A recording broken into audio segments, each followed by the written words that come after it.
Just thought I'd make a quick video on Big Green here about an issue I'm having at idle. And the issue is that when I'm sitting at idle and the truck's up to air temp, water temps and everything, it'll intermittently pop really violently. And I mean really violently. It sounds like a shotgun shell going off sometimes.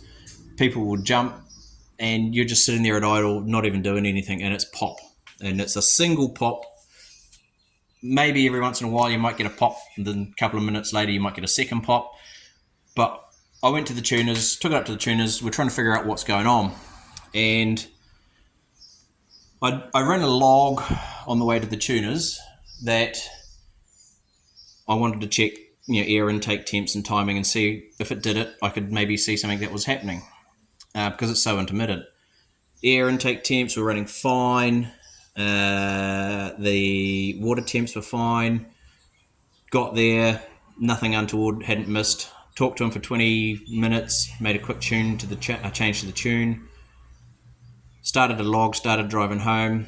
Got back towards the motorway, sitting at a roundabout for the motorway. One single pop. Looked at the time on the log, thought I'll have a look at that when I get home. Got home, stopped the log, went to go and have a look at it, but the first thing I noticed was that my air intake temp warning was going off, and that my air intake temps when I first started the truck were 69 degrees. So I thought that can't be right. Had a look at the log before I got to his workshop, and when I got to his workshop, the air intake temps were about 52 degrees. So how the hell did my air intake temps, or the air that's going down through that throttle plate there, how did they go from 52 to 17 when the truck is off for 20 something minutes? So I got my temperature gun, popped it on the end of the cylinder head. This is at home. It was 76 degrees. I got to the intake manifold. It was kind of 74 down to about 72 degrees over here, just through heat soak. Kept going up into the throttle plate. It was 67, 68 degrees, depending on where I was shooting it with the gun.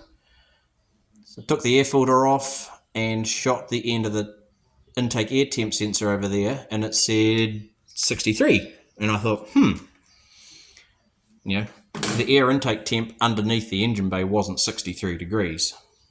So I checked the HP tuners, and sure as shit, it said 63 degrees. Which got us to thinking, with the heat soak that's happening, going through here, the actual air temp going down here is likely to be in the vicinity of 40 degrees to 50 degrees, which is what I'm getting when I'm driving in the motorway, when I'm driving at speed. I haven't got any problems. It does run a little bit rich. We're seeing that the log's tuning, trying to self-tune it, and it's throwing a bit of extra fuel in. But what we think is happening is that because the intake temperature sensor is reading higher than what is actually getting the air going in, it's putting it into a different part of the map, so the air-fuel timing and the air-fuel ratio going out the exhaust is slightly different. So at the moment, that was my IAT. It is now just a grommet. So I've taken the intake air temp sensor out of there, and I've just cable tied it for shits and giggles to the sensor wire that runs to the throttle position sensor, just to get it out of the way. And it's now actually just reading air intake temp under the bonnet. So I took it for another drive, and it performed a lot better. The intake air temps on the initial run were still sitting in that 45 to 50 range, cruising around.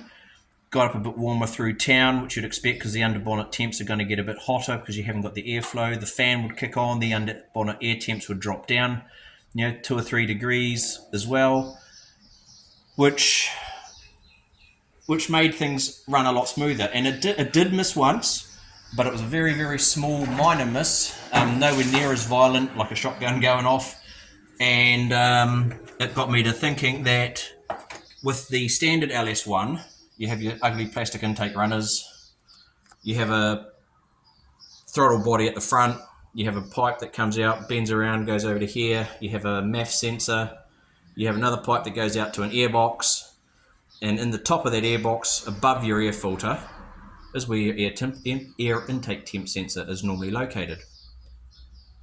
So it's always reading cold.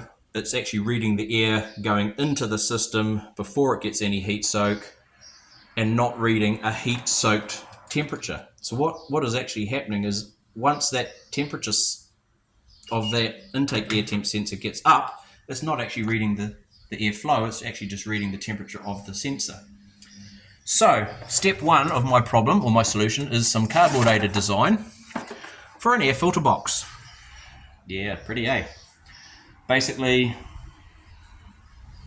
that will end up dropping into here. This will have another short piece on it to meet up to the top. I can unscrew the top plenum, still access the air filter, etc, etc. There'll be a couple of pipes coming off here, a couple of 100 mil long, going down to the inner guards over here, and I'll suck air intake temp out of here, and that air intake temp sensor, I'll lengthen the piece of wire, run it across the guard, and actually plug it into whatever I end up making over here, so that the air intake temperature will be a lot cooler, it'll read a lot better, and we should get a lot more accurate air intake temperature sensor. So yeah, I've got somebody making up some actual stainless options for that, so that I can weld the bottom plate onto here. It'll have a razor coming up, and then it'll have a little bit in here with a plastic lip or a rubber lip around the outside of it, just to help protect it. I can then unscrew, lift off the center piece, and still access the air filter underneath. But while I was at it, I might as well talk about this now. I also did some compression tests just to make sure that I didn't have a cylinder down on compression causing the issue.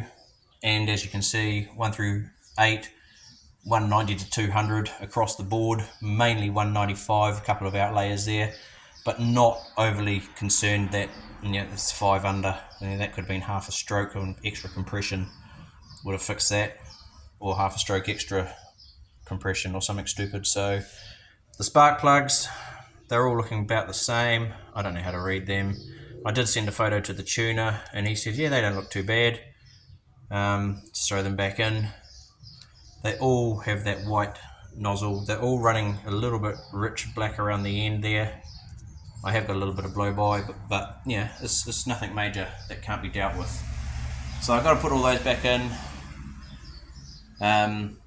And then, yeah, I'm going to run it like that over Christmas. Hopefully I can make the air filter housing at Christmas time, and get the ducts, just some 5-inch duct pipe, run out to the inner guards, kind of like the old Thunderbirds used to run. May even end up running it out into the inside headlight here. So that's my high beam, that's your low beam. So low and high out here. Make that just an air sock that goes through and out here. Don't know, watch the space. First part will be get it out to here. Second part will be fuck with all that. But yeah, as I said, I think that's going to be my problem. So if you're running a 4150 style throttle body, whether it's a Holly or a bloody Edelbrock or Go Air-Fi or whoever else there is out there making them these days, just see how much heat soak your air intake temp is getting in relation to the air going actually in, because I think you'll be quite surprised.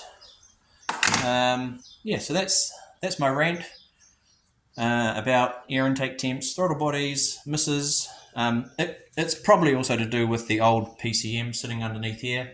The PCM's 30 or 21 years old, and it's possibly just, it's going into a part of the map that we're not tuning properly, or it's going somewhere weird that it's not expecting to go. It could probably be tuned out if I went to a better aftermarket computer and some aftermarket sensors, but I'm not going to spend that sort of money on it. I may even just end up heat treating the exhaust manifolds, which are stainless, get those heat treated to drop the temperatures down, and with that and the airbox and the air intake sensor running all the way out to here and cooler air, I think my miss will go away at idle, because it only does it at idle, and it only does it when the truck's up to running temp. So every other time it runs perfectly fine. So there we go. Watch the space. That'll be something to look for in 2024, I guess.